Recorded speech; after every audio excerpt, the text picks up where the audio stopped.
Hola, bienvenidos a este nuevo análisis. Vamos a sumergirnos directamente en un tema literario e histórico que la verdad es interesantísimo. Hoy vamos a desgranar cómo el texto fuente conecta uno de los libros más antiguos que existen, el Génesis, directamente con la figura de Jesucristo. Es un viaje súper detallado a través de 4 eras literarias distintas, donde veremos de manera totalmente imparcial cómo las fuentes trazan líneas directísimas entre estos relatos tan antiguos y el Nuevo Testamento. Es decir, vamos a descubrir una estructura narrativa de textos, símbolos y linajes que a simple vista igual nos pasa totalmente desapercibida. Bueno, vamos al grano. Nuestro mapa de ruta de hoy es muy claro y tiene 4 paradas. 1. La creación. 2. La caída. 3. El sacrificio de Isaac. Y 4. La promesa a Jacob. Para entender de verdad la magnitud de estas conexiones, si repasamos la línea temporal, vemos que el texto fuente no da saltos al azar, construye un arco narrativo continuo y súper preciso. Empezamos en el origen mismo del universo, en la era 1 con la creación, pasamos por esa gran fractura humana en la era 2 con la caída, y luego nos metemos de lleno en el establecimiento de los patriarcas israelitas con Abraham e Isaac en la era 3 para rematar con Jacob en la era 4. Tener este esquema en mente nos va a ayudar muchísimo a no perder el hilo. Arrancamos con el primer punto. 1. La creación. Jesús como el creador. A ver, el libro del Génesis, como su propio nombre indica, va de principios, de orígenes.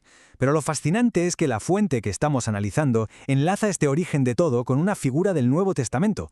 Echemos un vistazo a esta frase. Todas las cosas por él fueron hechas. Esto es de Juan 1:3. El texto usa esta referencia en concreto para dejar clarísimo que Jesús no fue solo un maestro o un profeta que apareció milenios después, sino el mismísimo creador durante los eventos del Génesis.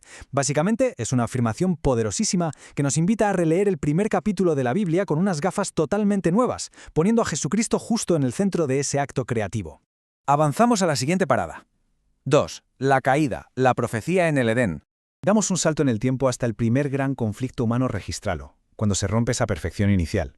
Y ojo a esto, porque lo verdaderamente interesante es cómo la fuente interpreta una frase súper específica que encontramos aquí. En Génesis 3:15 se habla del descendiente de la mujer. Según el análisis del texto, no estamos ante un simple detalle genealógico, para nada. Es una profecía fundacional en toda regla. Se interpreta como una referencia directísima a Jesucristo y a esa victoria definitiva sobre el pecado y Satanás, simbolizada en algo tan visual como aplastar la cabeza de una serpiente. Es decir, en el momento exacto en que la humanidad cae, el texto sugiere que ya se está plantando la semilla literaria de una futura redención. Nos movemos al tercer punto. 3. El sacrificio de Isaac, una tipología simbólica en Génesis 22.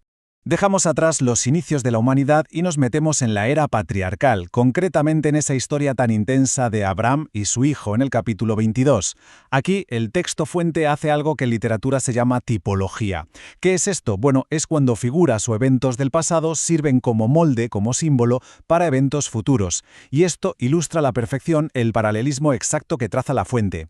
Por un lado tenemos a Isaac, el hijo prometido que va a ser ofrecido, y por el otro a Jesús, ofrecido como sacrificio por toda la humanidad.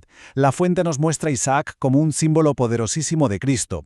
No es solo una historia antigua sobre una prueba de fe durísima. Bajo este análisis funciona como un espejo histórico que ya está reflejando lo que será el evento central del Nuevo Testamento. Y llegamos al último tramo. 4. La promesa a Jacob. Bendición para las naciones. Seguimos en la época de los patriarcas, pero ahora nos centramos en el nieto de Abraham, Jacob. En Génesis 28:14, el texto recoge una promesa histórica que trasciende el tiempo y la geografía. En Jacob y su descendencia serán benditas todas las naciones de la tierra. Hay que detenerse un segundo a asimilar el peso brutal de esa frase, todas las naciones. Dios no está hablando aquí de una bendición para un pueblo pequeño o local, está haciendo una promesa de alcance verdaderamente global, pero atada a un linaje súper específico en la historia.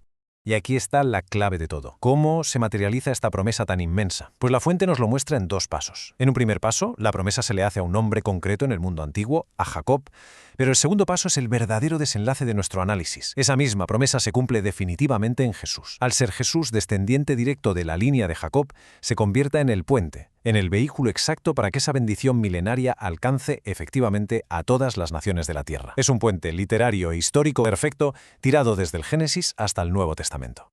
Bueno, para sintetizar todo este recorrido y hacernos una idea global, recapitulemos estas 4 conexiones clave que marca el texto. Primero, ese rol de creador respaldado por el Evangelio de Juan. Segundo, la primera chispa de esperanza con la victoria profetizada justo después de la caída. Tercero, el profundísimo paralelismo donde el sacrificio de Isaac prefigura el de Jesús. Y cuarto, la promesa de bendición mundial cumplida a través de la línea de Jacob. Al final, lo que la estructura de esta fuente nos está enseñando es que estos libros no son historias sueltas, son un tapiz interconectado donde cada hilo del Génesis parece estar puesto ahí para dibujar de forma consistente el Nuevo Testamento. Y con esto cerramos el análisis de hoy. Pero antes de terminar, nos gustaría dejar una pregunta en el aire para la reflexión. ¿Cómo transforma esta perspectiva la lectura del Génesis? Sabiendo que existen estos puentes textuales y cronológicos tan sumamente precisos, ¿cambia la forma en que entendemos o estudiamos esta literatura religiosa tan antigua? Desde luego, tener en mente esta estructura tipológica añade una capa de profundidad fascinante la próxima vez que nos acerquemos a estos textos. Ha sido un verdadero placer desgranar toda esta información hoy. Mantengamos siempre viva esa curiosidad por aprender y nos vemos en el próximo análisis.